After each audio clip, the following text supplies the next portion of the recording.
দীর্ঘ 2 দশকের বেশি সময়ের মধ্যে পৃথিবীতে একটি শক্তিশালী সৌরঝড় আঘাত এনেছে।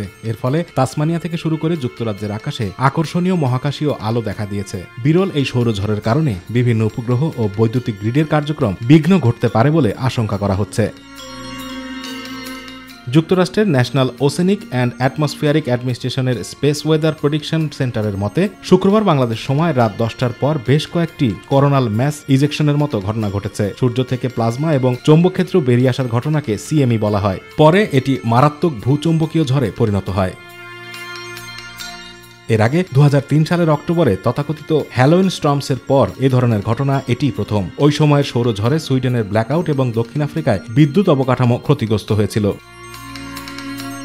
সৌরঝড়ের কারণে উত্তর ইউরোপ থেকে অস্ট্রেলিয়াতে অরোরা বা নর্দার্ন লাইট দেখা গেছে।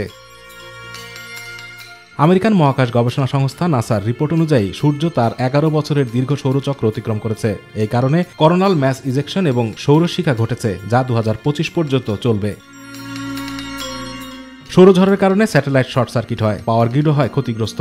এসব কারণে মহাকাশচারীদের জীবনও হুমকির মুখে পড়তে পারে। এছাড়া পৃথিবীর ম্যাগনেটোস্ফিয়ারের সঙ্গে প্রতিক্রিয়া ঘটিয়ে বিঘ্ন করতে পারে বিদ্যুৎ পরিষেবা সহ কৃত্রিম উপগ্রহের সঙ্গে যোগাযোগ ব্যবস্থাও।